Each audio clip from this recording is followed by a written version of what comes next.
the Arabian Sea.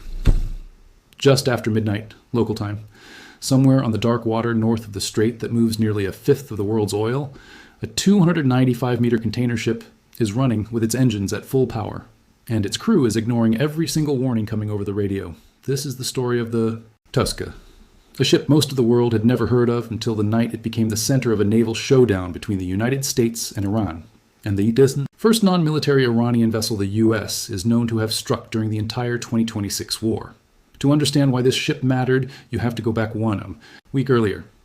On April 13, 2026, the United States military stood up a full naval blockade of the Strait of Hormuz, the choke point separating the Persian Gulf from the Gulf of Oman, the artery through which a massive share of the planet's crude oil physically has to pass. Washington's justification was retaliation. Iran had been blocking most vessels from transiting the strait themselves, allowing only ships belonging to nations that had struck separate deals with Tehran to pass. The U.S. response was blunt. If Iran was going to choke the strait for everyone else, the U.S. Navy would choke it right back, specifically for Iran. Under the blockade, any ship flagged to Iran, or sailing to or from an Iranian port, was barred from passing through Hormuz. Functionally, it cut off Iran's own ability to move its oil and its cargo. That's the world the Tusca sailed into. The Tusca was not some obscure fishing trawler. It was a Panamax-class container ship, 295 meters long, roughly two-thirds the length of a U.S. aircraft carrier, weighing in at over 66,000 tons. Built in 2008 by HD Hyundai Heavy Industries in Ulsan, South Korea, it had spent years moving containers around Asia and the Gulf under Iran's flag, registered out of the port of Keshem. It was owned and operated through a company called Rahbaran Omid Darya Ship Management, a name that matters, because the vessel had already been sitting under U.S. Treasury sanctions since 2020 for its ties to the Islamic Republic of Iran. Shipping Lines, or IRIS-L, Iran's state shipping conglomerate, that Washington has spent nearly 2 decades trying to squeeze out of global trade. So when the Tusca left port, it wasn't sailing quietly. According to shipping data later reported by maritime trackers, the vessel had called at Zhuhai, China, specifically the Galan port, on March 29th and 30, before making a stop in Port Klang, Malaysia, on April 11th. That Chinese port stop would later become a critical thread in this story because Galan has been identified in prior reporting as having links to Iran's ballistic missile supply chain. Whatever was sitting in those containers, someone in Washington wanted a very close look at it. By April 19th, the Tusca was steaming through the North Arabian Sea on a course toward the Iranian port of Bandar Abbas, directly into the teeth of the American blockade. Waiting for it was the USS Spruance, an Arleigh Burke-class guided missile destroyer, one of the U.S. Navy's core workhorses, for exactly this kind of high-stakes maritime confrontation. The Spruance's crew radioed the Tusca and issued a warning, "You are in violation of the U.S. blockade. Turn around now." The Tusca did not turn around. What followed wasn't a 5-minute standoff. According to CENTCOM's own account, the Tusca's crew ignored repeated American warnings over a 6-hour period. 6 hours. 6 hours of a U.S. Navy warship shadowing a civilian-flagged cargo vessel, radioing warning after warning, watching it hold its heading toward Iranian waters, and getting nothing but silence or refusal in return. Then came the final message. A member of the Spruance's crew got on the radio and told the Tusca directly, "We're prepared to subject you to disabling fire." Before firing, the Spruance's crew explicitly warned the Tusca's crew to evacuate the engine room, a detail that matters because it shows the intent wasn't to sink the ship or kill its sailors, but to physically stop it from moving. Then the Spruance opened fire, using its 5-inch 54 caliber Mark 45 gun, a weapon designed to put rounds precisely on target from miles away. The destroyer fired several rounds directly into the Tusca's engine room. Later analysis, by a former U.S. Navy captain, reviewing the footage would conclude it likely took at least 2 direct hits to actually knock out a diesel engine of that size, and all 3 rounds fired in the CENTCOM-released video appeared to connect. Within moments, one of the largest ships flying the Iranian flag anywhere on the ocean that night was dead in the water, smoke curling up from its stern, its propulsion gone, drifting helplessly in the dark on a sea it no longer had any power to cross. For 6 hours, the Tusca's crew had bet that the United States was bluffing. They lost that bet in 3 rounds from a naval gun designed for exactly this purpose. And now, disabled, dark, and drifting, the Tusca was about to have visitors it never expected, descending not from the sea, but from the sky. Think about what that 6-hour window actually represents from a command perspective. A U.S. Navy captain doesn't just decide in the moment to open fire on a civilian-flagged vessel belonging to a nation his country happens to be at war with. Every one of those warnings, every minute of that standoff would have been relayed up the chain of command, from the bridge of the Spruance to Fleet Command, almost certainly all the way up to the political leadership in Washington, deciding how far this confrontation was allowed to go. 6 hours isn't hesitation, it's process. It's the U.S. military building an airtight case, on the record, in its own communications logs, that it gave the Tusca's crew every possible chance to comply before a single round was fired. That paper trail matters enormously once the shooting starts, because everything that happens next, the boarding, the seizure, the eventual legal fight over the cargo, depends on the U.S. being able to say, clearly and on video, that this was enforcement, not ambush. That's where Section 2 picks up. The boarding itself, and the U.S. Marines who came down on ropes from helicopters onto a ship that was still smoking from the hit that stopped it. Smoke was still rising from the Tusca's engine room when the sound of rotor blades cut through the dark over the Arabian Sea. The Marines coming for this ship weren't sailing in on a small craft, climbing up a rope ladder in the traditional maritime interdiction style you might picture from decades past. They came from the sky, launching off the deck of the USS Tripoli, a big deck, amphibious assault ship, essentially a smaller aircraft carrier built specifically to project Marine Corps power onto targets exactly like this one. The Marines belonged to the 31st Marine Expeditionary Unit, a forward-deployed, always-ready force built for precisely this kind of fast, high-risk maritime seizure. The footage CENTCOM later released is grainy, shot in low light, but the sequence is unmistakable. Helicopters approach the drifting hulk of the Tusca from above. Marines rope down onto the deck of a ship nearly the length of 3 football fields, a vessel now completely without power, completely without the ability to run, completely without the ability to resist. Within moments, American boots are on Iranian steel. CENTCOM's official language afterward was clinical, almost bureaucratic in its restraint. U.S. Marines from the 31st Marine Expeditionary Unit later boarded the non-compliant vessel, which remains in U.S. custody. 4 sentences, and inside them, an entire geopolitical flashpoint. Because make no mistake about what had just happened here. This wasn't a drug interdiction on the high seas. This wasn't an inspection of a stateless vessel suspected of smuggling. This was the United States military opening fire on, and then physically, seizing a flagged vessel belonging to a sovereign nation. A nation the U.S. was actively at war with, but a nation nonetheless, with a nonetheless legitimate merchant marine, sailing under its own flag with its own crew. President Trump made the announcement himself, posting on social media within hours. He confirmed the Spruance had intercepted the Tusca, that the crew had been given fair warning to stop, and that when the Iranian crew refused to comply, the Navy stopped them by disabling the engine room. He went further, telling reporters directly that U.S. Marines now had custody of the vessel, and noting that the Tusca had a documented prior history of illegal activity that justified the Treasury sanctions already on the books against it. But the question everyone wanted answered wasn't just who did it, it was what was actually on board. Here's where the story gets its real edge. This wasn't a random cargo ship caught in the wrong place at the wrong time. Reuters, citing maritime security sources, reported that the Tusca was likely carrying what Washington classifies as dual-use items, materials or equipment that have legitimate civilian uses, but can also be repurposed for military applications. Given that the ship had made a documented stop at Zhuhai's Gaolan port in China less than 3 weeks earlier, a port previously flagged in reporting for its connections to Iran's ballistic missile supply chain, the implication was not subtle. This wasn't just a blockade runner trying to keep Iran's economy afloat during wartime.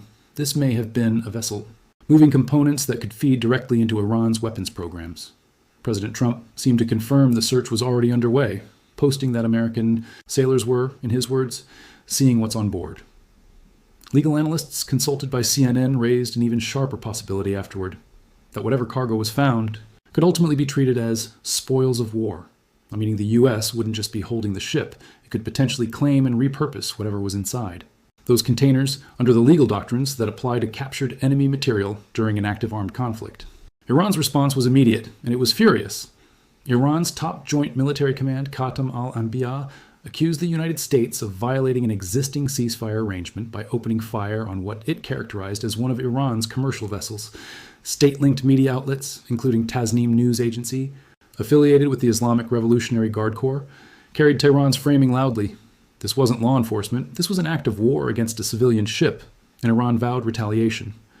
Iran's foreign ministry went further in its public messaging, branding the incident outright piracy, a deliberately loaded legal term because piracy under international law implies an illegitimate, non-state use of force at sea, exactly the framing Tehran wanted attached to a NATO-grade military powers actions.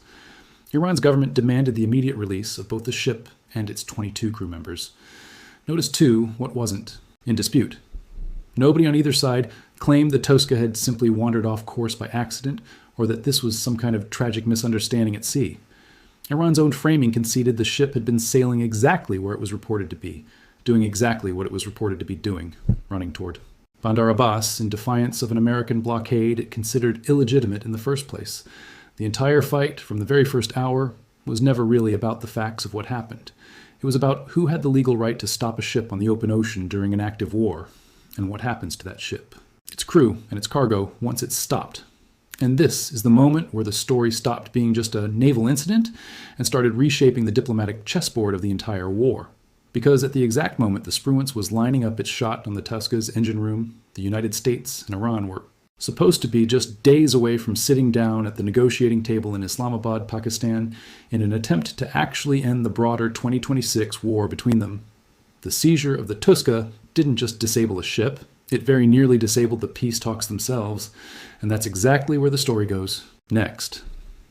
Timing in geopolitics is almost never an accident, and the timing of the Tusca seizure could not have been more combustible. At the exact moment U.S. Marines were rappelling onto that disabled container ship, American and Iranian negotiators were supposed to be finalizing preparations to sit down together in Islamabad, Pakistan, for a fresh round of talks aimed at bringing the broader 2026 Iran war to a close. Pakistan had positioned itself as the mediator between Washington and Tehran, the trusted third party willing to host both sides in a conflict that had already dragged in strikes, blockades, and now apparently boarding actions on the high seas. The seizure blew a hole in that fragile diplomatic momentum almost immediately. Hours after the Tusca was taken, Iran's foreign ministry spokesperson, Ismail Baghai, told reporters that Tehran had no plans to send its negotiating team to the scheduled talks. It was a direct public linkage. You attacked our ship, so we're not showing up to your table. For a brief and genuinely dangerous window, one naval boarding action had effectively frozen the closest thing to a peace process the war had produced. Iran didn't stop at diplomatic snubs either. According to reporting at the time, Iran responded to the seizure with drone strikes aimed at American warships in the region, a direct military escalation in answer to the Tusca's capture, turning what had been, up to that point, a war fought largely through airstrikes and blockade enforcement into something with an added layer of ship-on-ship, drone versus destroyer confrontation playing out in real time across the Gulf.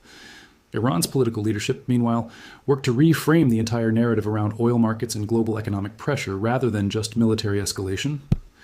Iran's first vice president, Mohammad Reza Aref, delivered a pointed public message aimed less at Washington and more at the rest of the watching world.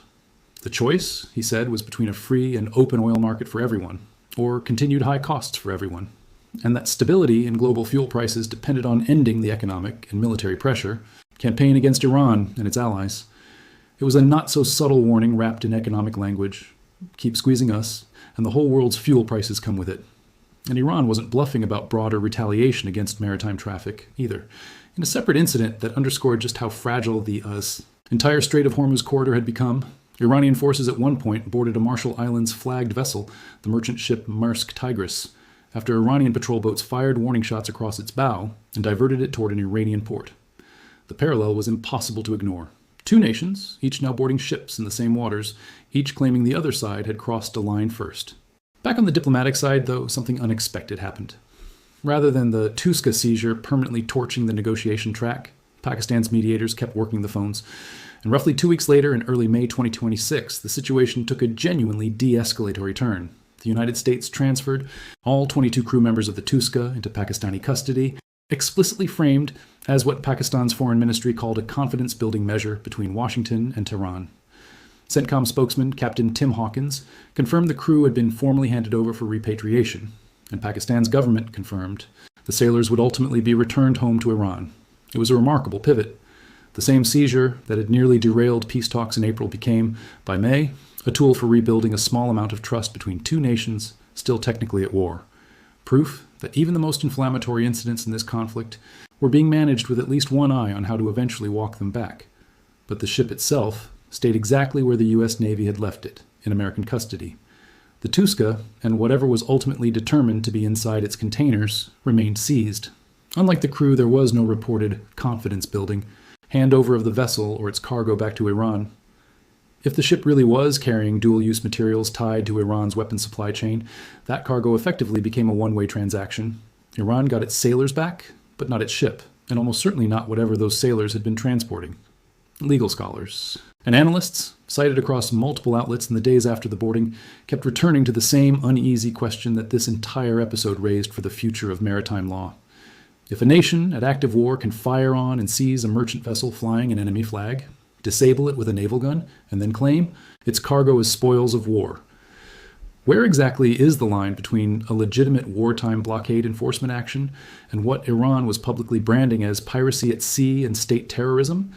It's not a question with a clean answer, and it's one that will likely follow this exact case into international legal discussions for years.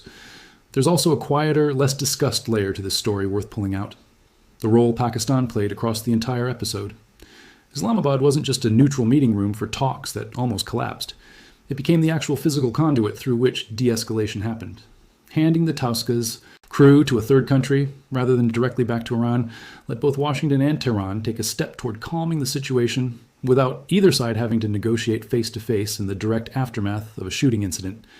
It's a pattern worth remembering because it shows how a country with no direct stake in a naval confrontation can still become the pressure valve that keeps an incident like this from spiraling into something far larger, which brings the story to where things actually stand today.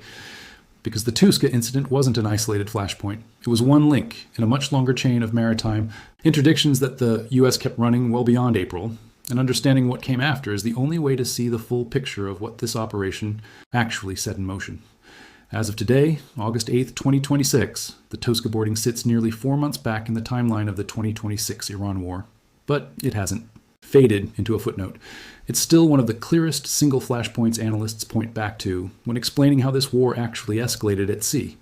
The Tusca wasn't a one-off. It was the opening move in a pattern of enforcement that the U.S. military kept running for months afterward.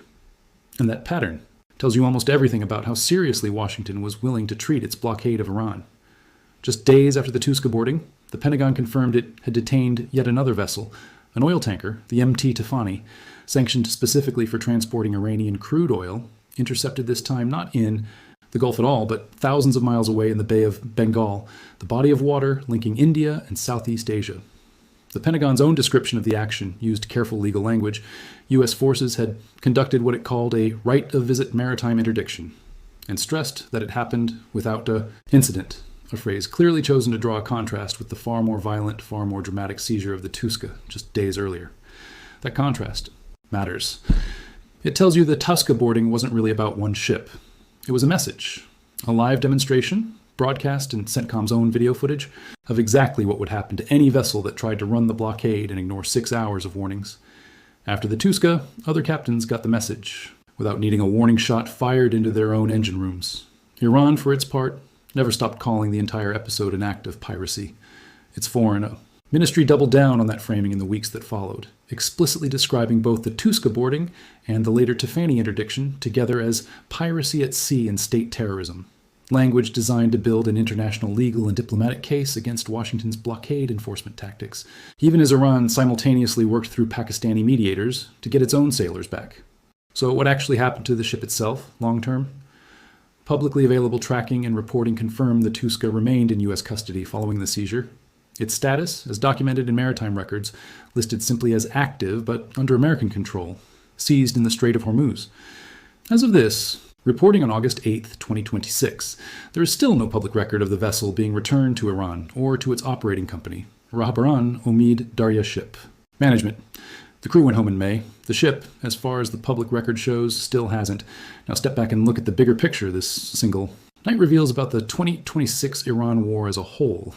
First, this incident confirmed that the war had moved decisively beyond the battlefield and into the world's economic bloodstream.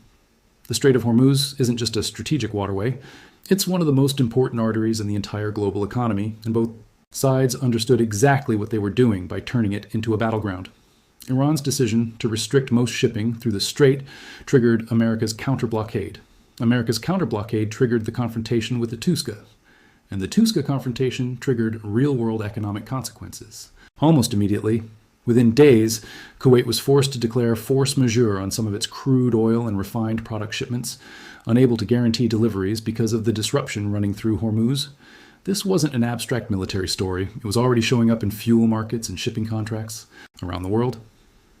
Second, This incident is a case study in exactly how modern militaries fight wars that are simultaneously kinetic and diplomatic at the same time. In the space of about 3 weeks, the same ship, the same crew, and the same 22 sailors went from being the trigger for a war-threatening diplomatic collapse to being the subject of a confidence-building handover meant to keep the peace process alive. That's not contradiction. That's how modern great power conflict actually gets managed in real time.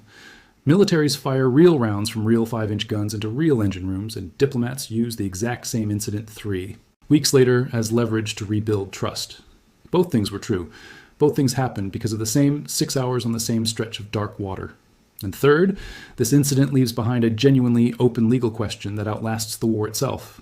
What are the actual rules when one nation at war seizes another nation's civilian-flagged commercial vessel, strips it of its crew, keeps the ship, and potentially keeps whatever cargo is inside it as spoils of war? Analysts were already debating this in the days immediately following the seizure, and it's the kind of precedent that international courts, maritime law scholars, and future wartime blockades will be citing for years to come, regardless of how the broader 2026 Iran war ultimately concludes. So when you strip away the dramatic footage of Marines rappelling from helicopters onto a smoking, disabled cargo ship in the middle of the night, what you're actually left with is one of the clearest single snapshots of how the 2026 Iran war was actually being fought. Not just with missiles and airstrikes, but with blockades, boardings, sanctions, shipping lines, dual-use cargo, and a 6-hour standoff that ended with 3 rounds from a naval gun and 22 sailors who didn't get home again for nearly a month.